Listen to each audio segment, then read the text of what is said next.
Okay, magandang kababayan, saan man panig ng daigdig naron. Dito na naman tayo sa another episode ng ating vlogs, Badong Aratilis po. Pag-uusapan natin ngayon, ito po yung cabinet revamp sa unang salang po ng mga unang gabinete na tinanggal. Parang as usual din po, parang wala naman pong naparusahan, wala naman pong talagang tinanggal, no? Sila-sila pa rin, nag-iikutan lang. Parang isang cabinet official lang. Yung nawala sa pwesto talaga. Sabi ko nga, wala lang eh. Wala lang po. Parang ito pong itong nangyayaring cabinet revamp, hindi po na-excite yung tao. Lalo na po nung nakita po natin yung unang hulugan, no? Okay. Parang na telenovela na ang excited lang po yung mainstream media. Sabi nyo nga, drama lang. Yan po mga pag-uusapan natin, pero bago yan, kung bago ka pa lang dito sa ating channel, mag-subscribe ka na. Dahil ito lang ang tanging channel na may kinikilingan, may pinapanigan, una sa balita, huli sa impormasyon, kaya ano pang hinihintay nyo? Pindot na, okay. Ano yan? Ang hirap pag si boss matagal mag-live kahit saan-saan na napupunta utak. Pasensya na po kayo, no? Ngayon lang po, good news po para sa atin lahat na nagsusubaybay sa atin. Alam niyo naman po, panay meeting po kami ngayon dahil sa Lunes na po ang launching ng aming DZAR. Ito po yung radio ano po ng SMNI, no? Yung DZAR. Opo, kasi nag-meeting po kami. So, naiitsurahan na po namin. Maganda po to, hindi lang po kami kinuha bilang talent, no? Kami po ay kami mismo yung pinag-decide kung ano po yung, so kanina po pinag-meetingan namin ano yung format na gusto namin, no, sa aming Brigada Agila. So, mapapanood po kami simula po sa Lunes, 2 to 3 p.m. No? Dito po sa DZAR. So, abangan nyo po kami. Hindi naman po kami araw-araw po yun, Lunes hanggang Biyernes. Pero iba-iba po yung host. Mula po ang inyong lingkod, kasama po si Bisdak Pilipinas, si BMR, si Brothers Travelers, at saka syempre si KPL o Pambansan Loyal. Ayan. So, hindi po, iba-iba po. Basta abangan nyo lang kami. Kami namang 5 nagkasundo na walang, hindi namin sasabayan yung Brigada Agila. No? So, kahit kung kayo po ay tagapanood namin, yung 2 to 3, hindi po kami magla-live sa panahon na yan para matutukan nyo po yung Brigada Agila. Ayan, malapit na po yan. Alam nyo na kung bakit yan po. Mula po sa concept ng show hanggang sa mga pangalan, kami po yan. No? Hindi po kami hinire para maging komentarista o anchor lang. Kami po talaga nag-isip kung ano po. Siyempre, hindi naman kami sanay lahat sa mainstream media, kaya pagtiyagaan nyo na lang po. Birada pala, Birada Agila po, Birada Agila. Yan. Kaya kung hindi tayo nakapag-live ng mas maaga, dahil po yan sa meeting ng Birada Agila. Alam niyo naman, when it comes to bakit po Agila, syempre, yun po yung ating pambansang ibon, di ba? So yung mga nagtataka po, hindi na ba maya? Matagal na pong hindi maya ang ating pambansang ibon.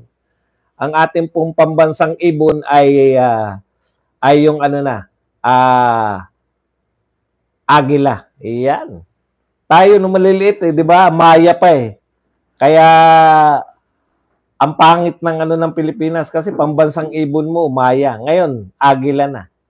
Okay, o Philippine Eagle, ang monkey eating eagle o Philippine Eagle na matatagpuan sa Davao City. Yeah.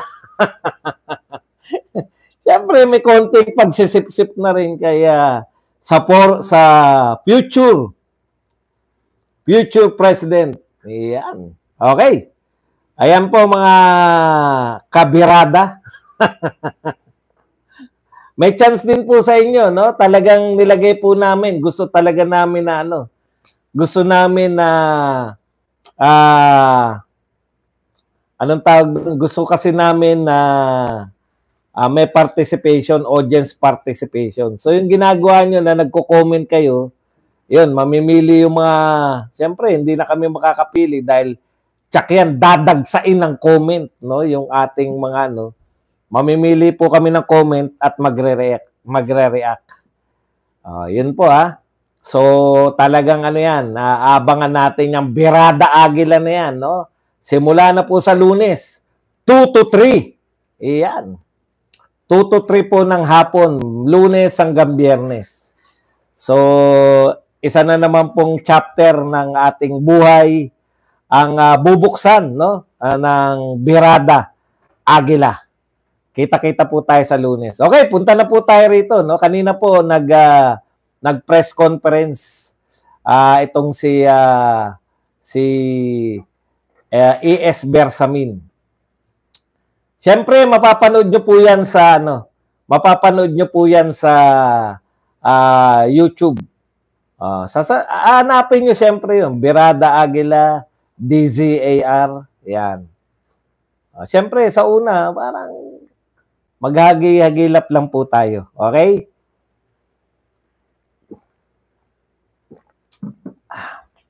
Punta na po tayo rito sa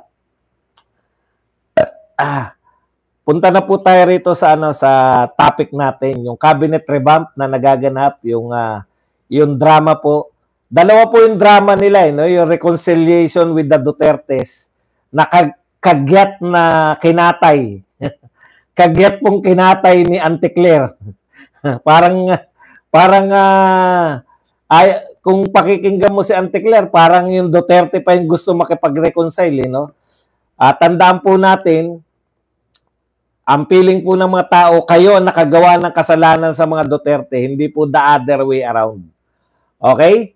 So, ngayon, dahil walang impact yung reconciliation with the Dutertes, nakita po ng tao na yan po ay tokis lang, wala naman po silang ginawa, no? Ni effort po. Simple lang naman po yung effort na gusto natin makita. Mag-effort naman kayo na mapabalik nyo si Tatay Digong. Kasi kung magre-reconcile lang at as usual pa rin, nakakulong pa rin si Tatay Digong, as usual pa rin, magaganap pa rin po yung tinatawag nating impeachment, baliwala rin. Okay, speaking of impeachment, bago natin talakayin tong nagpahayag po tong napakagaling na prosecutor, no, ng impeachment na si Laila de Lima. Hindi, todo na yan. Yan na lang. Yan. Sige, dahan-dahan. Okay. Dapat daw pong mag-inhibit yung mga judges na sa tingin niya ay mga bias. Alam mo, de Lima, ganyan yung ginawa mong taktika eh. Di ba? Sa kaso po ni de Lima, ilan po ang kanyang ilan po yung kanyang pina-inhibit na mga judge sa kaso niya. Kada hindi niya kursunada yung judge, ipapa-inhibit niya. Yan mga kaso ni de Lima, nakailan judge po yan. Hanggang ba naman, tandaan nyo, hindi po yan parte si de Lima ng original na prosecutor. Kapapasok pa lang, nag-epal na agad. Pinatatanggal. Ang ginagawa mo, de Lima, no? Inaasar mo yung mga senator judges. Ano bang pakialam mo sa pagiging judge? Ang kanilang pagiging judge ay hindi dahil sa nerapol, no? Yung pong sanay ka na humarap sa korte, sa judge ng mga korte, nirarapol lang yun, no? Kaya pag narapol, hindi niya kursunada, pinapa-inhibit niya. Nilalagyan niya na eto, kamag-anak to ni ganun, o kapatid to ni ganun, o kung ano pa man, no?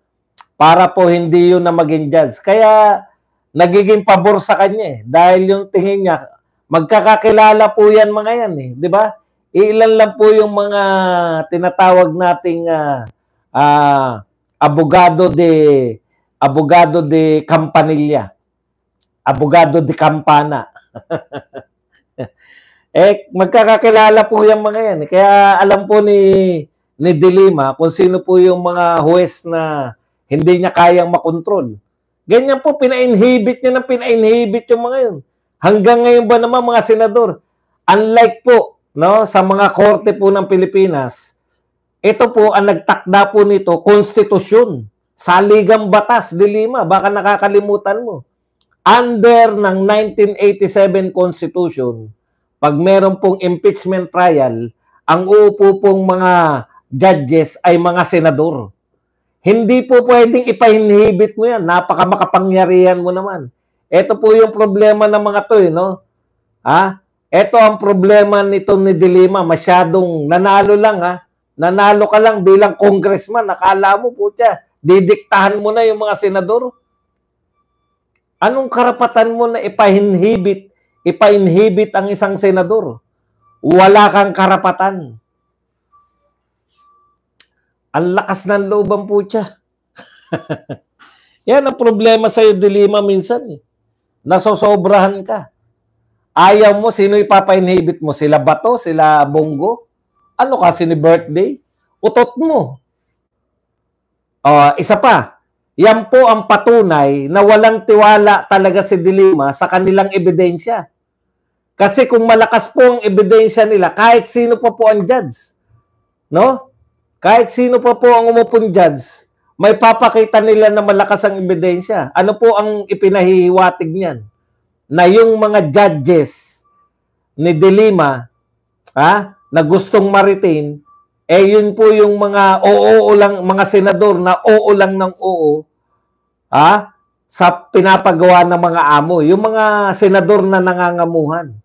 Pero yung mga senador na may independent thinking, na hindi kayang makontrol ni De Lima, hindi kayang latagan ni De Lima ng mga ebidensya, ipapa-inhibit niya. Yan ang problema mo. Bias ka. Bias din naman si Senator Chis Escudero. Di ba? Correct. Lahat ng tao may biases. Kaya nga trabaho mo yan, De Lima. Ang trabaho mo, magpakita kayo ng matatag na ebidensya nang sa ganun, yung mga tao mismo ang magsabi na guilty si Sara.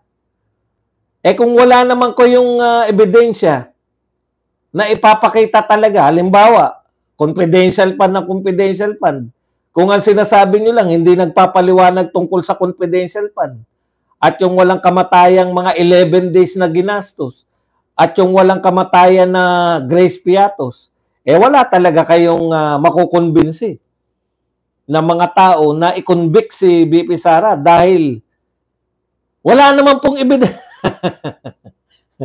Yun. Kaya mo ipapa-inhibit, baka sakali na makalusot ka. Hindi ka lulusot.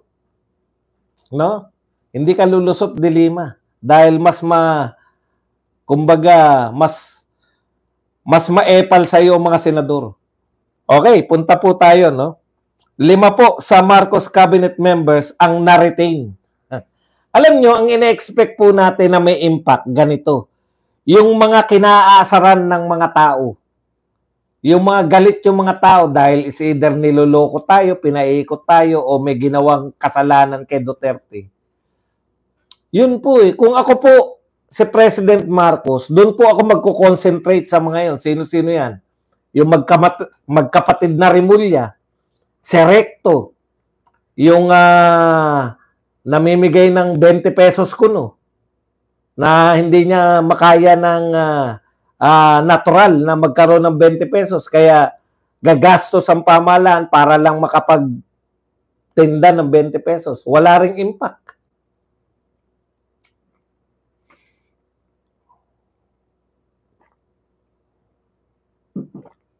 Okay. Halimbawa po, pinakasikat sa mga yan. Sino po yung mga tinanggal? Oh, eto. Si Yulo, tinanggal si Yulo. Si Alcozar, yun pong housing chief, tinanggal.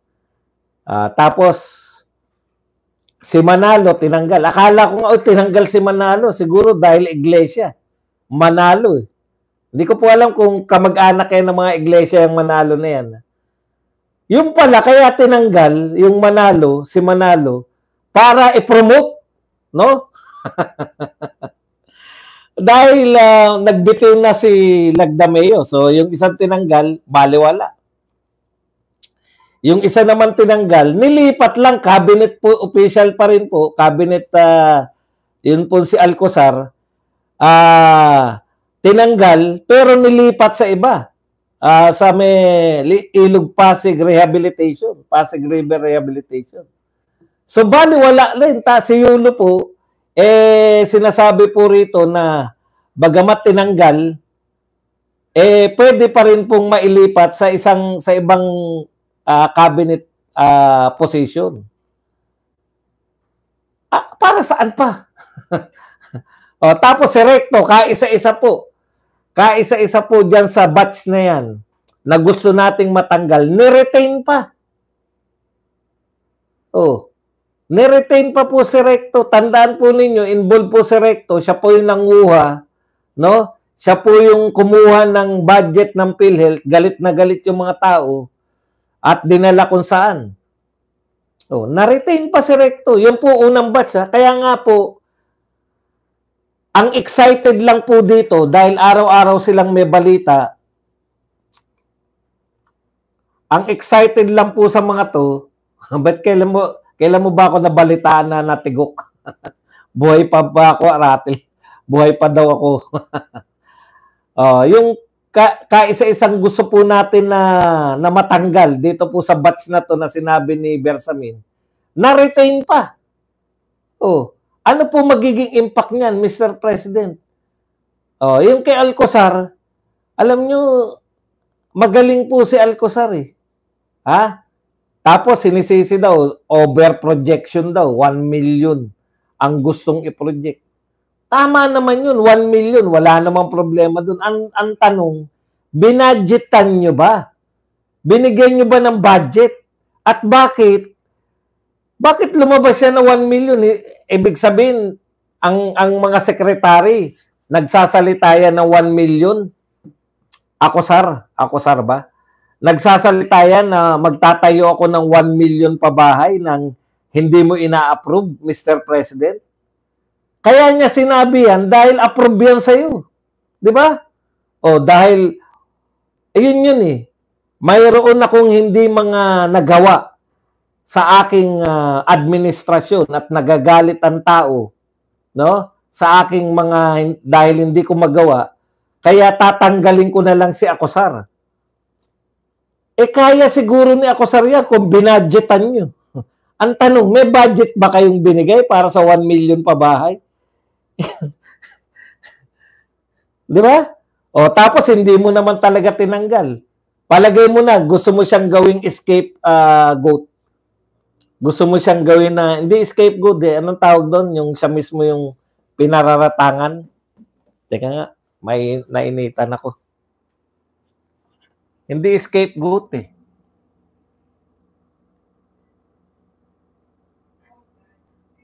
Fall guy. Diba? Fall guy. Gusto mong gawing fall guy si Akosar. Gusto mong gawing fall guy si Akosar. Tanong, binadgetan mo ba yung 1 million? Baka wala ka namang budget na binigay kay Akosar kahit na anong gawin ni Akosar kung wala namang budget. Wala po ako natandaan na sinabi nyo na binadgetan nyo eh. Malinaw naman yan sa budget eh. Titignan lang ng mga tao, may budget ba yung 1 million pabahay? Ipopolgay mo yung tao. Kaya nga hindi niya sinibak eh. Anong ginawa niya kay Akosar? Nilipat niya lang. Para lang may masabi na hindi nag-deliver. Madali lang po yan eh. Si Akosar po ay Mahusay pong gumawa ng bahay yan. O, di po ba? Ngayon, ginawa mong hulugan. Telenovela. Tuwan-tuwa yung mga media. Kasi may balita sila araw-araw. Wala na-excite. Tinanggal si Yulo. Oh. Yung mga wala pong epekto sa amin. Dapat po inuna ninyo yung mga galit na galit kami. No? O, dapat inuna nyo na hindi na pababalakin si Gadon. O, tinanggal na si Auntie Claire. O, sa pasimula, magpapalakpakan kami yan. Buti nga. Wala naman kayo. Hindi nyo naman tinatanggal si Gadon tsaka si Auntie Claire. Wala pong impact. Tinanggal ko na yung magkapatid na Remulla dahil sa kanilang kapalpakan dito kay Tatay Digong. Yung mga ganun ba? Wala pa rin po eh.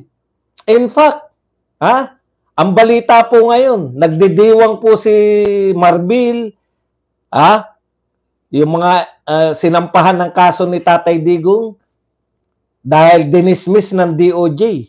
Imagine, kitang-kita po ng tao kung ano yung nangyari sa KOJC. Siyempre, wala tayong mangyari, no? Wala na tayong wala na tayong say dyan. Nangyari na yan. Na-dismiss na ng DOJ. Lagi po yung DOJ. Lagi yung DOJ. Sino ba may problema pagka sa mga kapulisan? DILG. Yung DILG at DOJ po ay magkapatid na Remulla. Yun po ang gusto namin may mangyari. Yung 20 pesos na bigas na mainit, nanantuklasan namin na peke pala. Hindi naman pala natin na-attain yung pagbebenta ng 20 pesos na bigas. Kung hindi, pabalat sibuyas, ayuda din yung nangyari. Ayuda rin po yan eh. Yung 20 pesos nyo na bigas, ayuda din yan. Gobyerno rin yung magagastos niyang 20 pesos na bigas. Hindi po totoo na ayuda yan. Na yan ay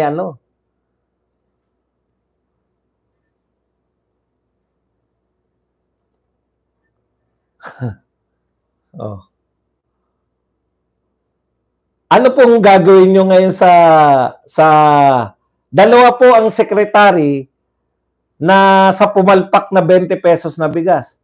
Yung isa po, ito si Tio Laurel, at yung isa, yung sinundan niya, nagngangalang Bongbong Marcos.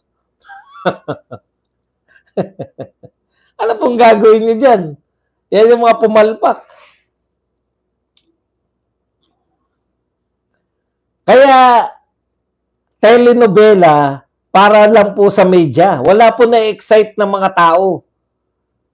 Hindi po yan na ka-excite sa tao na nagkakapalitan.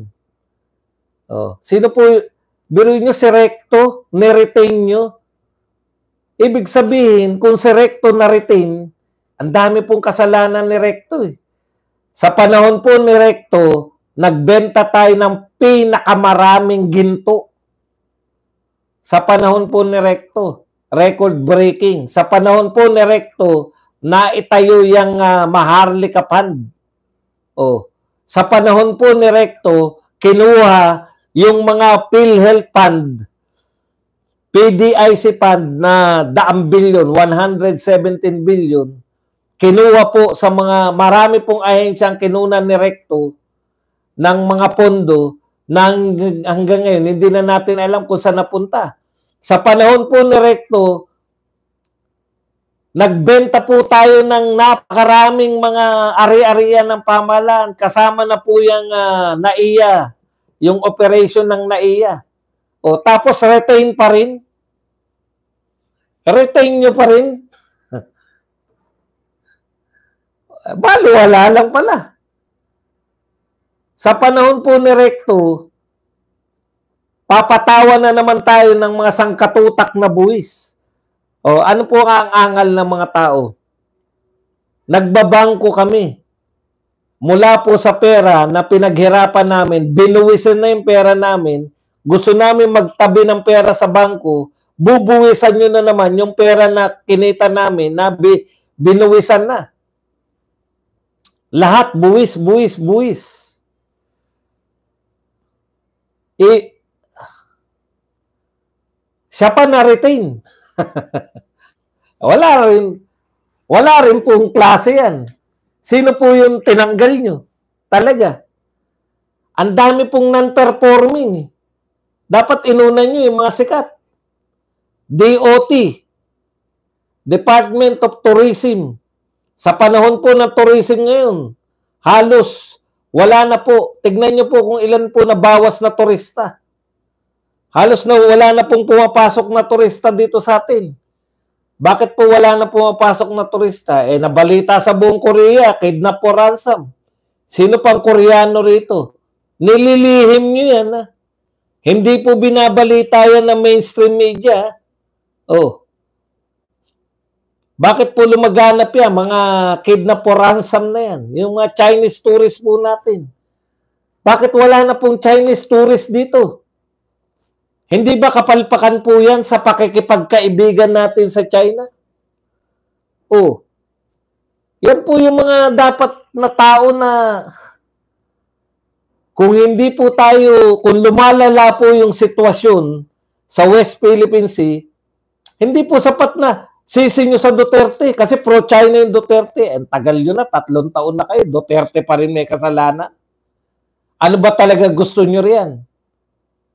Maging payapa yung West Philippine Sea o maging battleground tayo ng mga Amerikano-Chinese? Yung dahilan po ng pagkagalit ng mga Pilipino, hindi naman po dinideny. Dapat yun ang inunan nyo. Dapat inunan nyo yung mga nagpakulong kay Tatay Digong. Doon kami excited eh. Ano gagawin nyo sa magkapatid na Rimulya?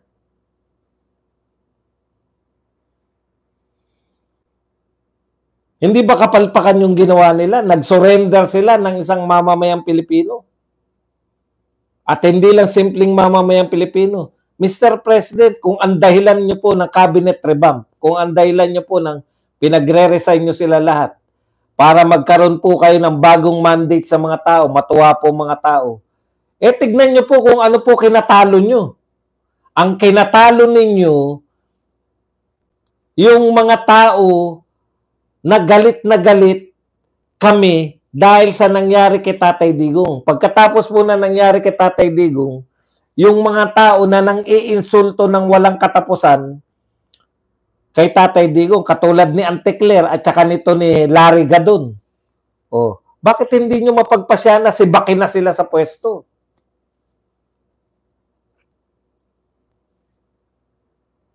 Tuwing magsasalita si Auntie Claire, hindi nyo ba napuna? Buhat nung umupo si Auntie Claire, ang bilis ng pagbulusok. Pagbulusok ng inyong rating.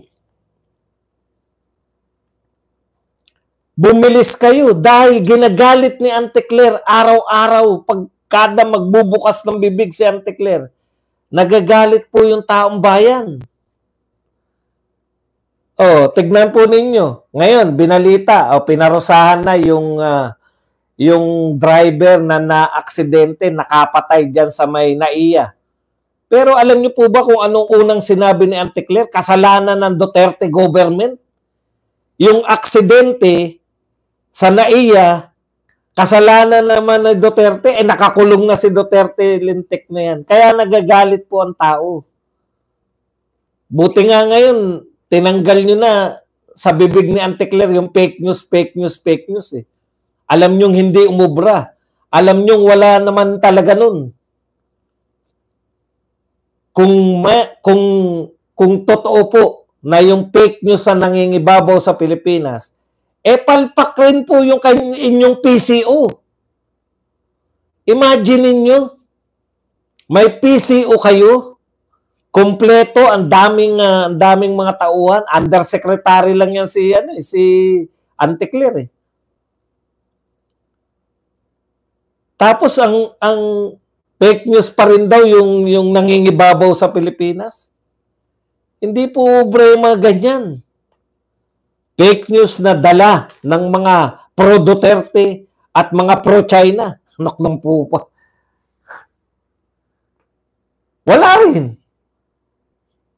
Ganun pa rin. Ano pong gagawin niya sa DPWH. Baka pag yung ibabalik nila o ililipat, lipatan lang eh.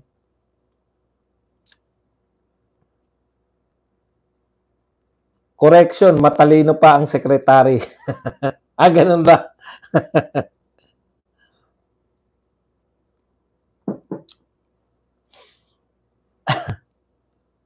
Ano po yung ginagawa niyo dyan sa Maharlika Fund na yan? Secretary Recto. Wala lang. Lumalago ba yan? Meron pa bang pera yan? Pera namin yan eh. Panay kayo Duterte, may kasalanan Duterte. Yung nagpanukala po na sisihin nyo sa lahat ng bagay ng Duterte, yun dapat ang una nyong tanggalin. O, yun nga ang lalabas, di ba? Yun ang lumalabas.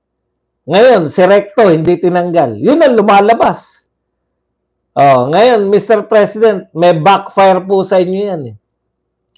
Hindi nyo tinanggal. Pero ako personally, ayaw ko matanggal si Auntie Claire. Kasi si Auntie Claire, instant balita eh. Ako personally, ayaw ko siyang tanggalin. Kaya lang kung seryoso tong presidente natin sa sinasabi na natalo sila nung 2025 election, kinakailangan nila actually, pagpapabango sa tao yan eh. Lubusin nyo po. Hindi. Si Recto po na isa sa mga kinaiinisan ng mga tao. Si Recto na isa sa mga galit na galit yung mga tao. O ngayon, ano ang lumalabas? Ano po ang lumalabas? Bakit hindi sila pwedeng tanggalin? Nagba-backfire po sa inyo yung hindi nyo pagtanggal kay Recto. Naghihinala yung mga tao. Hindi po ako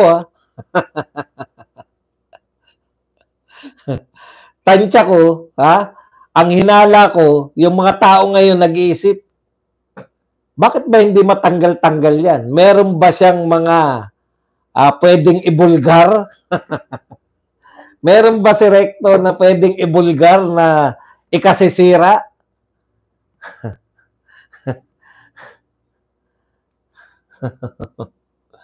Sacred cow ba si Recto?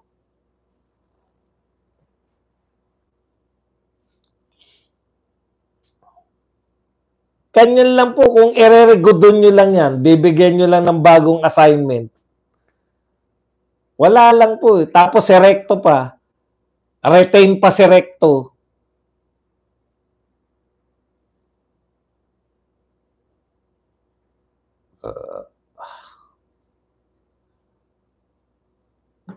Ayun talaga.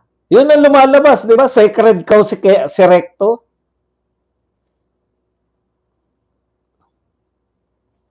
Yun nga ang yun ang nakikita natin, no? Baka pag eto po kung sino po ang nagpe-perform ng maayos. Hindi po sumusunod, hindi alam po natin na hindi po napapasunod ng kung sino. Baka si Solgen pa ang malaglag. Pero alam niyo po, ganun talaga ang buhay, panapanahon yan eh. Sabi nga sana ba sabi po ni dating ES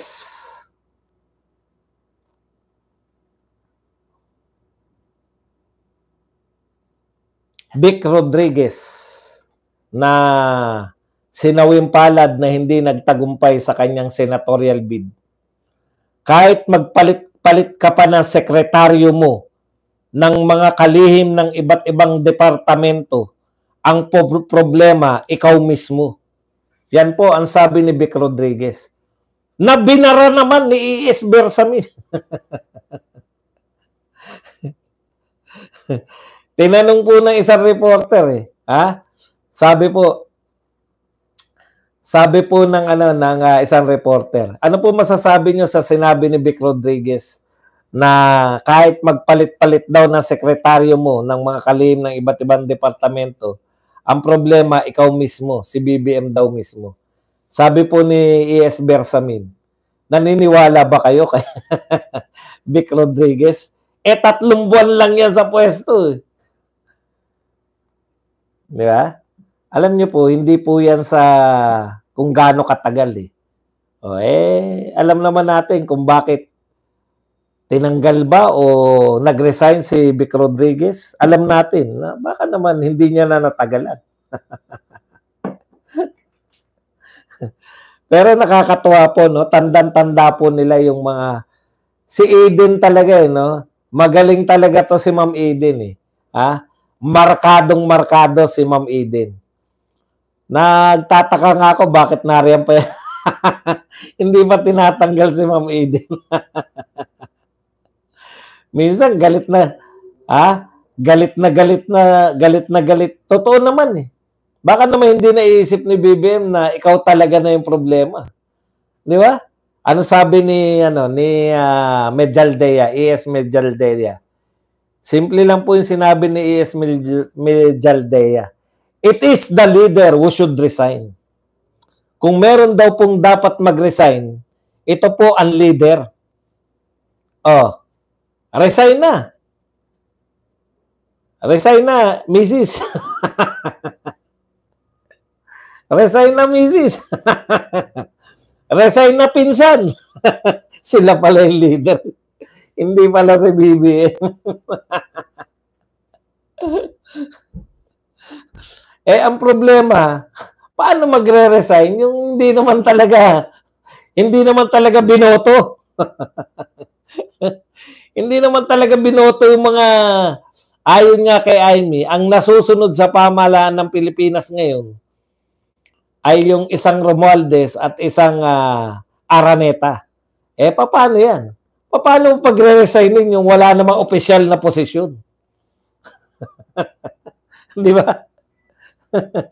Kaya wala siyang sa tao eh. Wala din po, ayaw niyang makita. Ito lahat maganda pag bakit pinagre-resign? Kasi nga gusto ko na ipakita na sa mga huling matakot naman sila sa akin. Lalo hindi matatakot. Mr. President, mukhang lalo pong hindi matatakot sa inyo yung mga tao. Kasi nilipat nyo lang, oh. Nilipat mo lang, eh. Okay. Bago po tayo magtapos, muli, inaanyayahan ko po sa inyo na mark the calendar, yung una po namin. Brigada Aguila po, malapit na po sa DZAR, no? Malapit na po ang paglabas ng inyong lingkod. Kasama po si Bisdak Pilipinas, BMR, Brothers Travelers at saka si Pambansan Loyal. Lalabas na po kami simula ng Lunes. Etong Lunes po, magsisimula na po yung aming radio program sa DZAR na mapapanood din po sa mga YouTube. Ganap pong Lunes hanggang Biyernes. Ganap pong alas 2 hanggang alas 3 ng hapon, no? Mapapanood na po ang Berada Aguila. Iyan po, starting this Monday. Berada Aguila. Iyan. So, panoorin niyo po kami para sa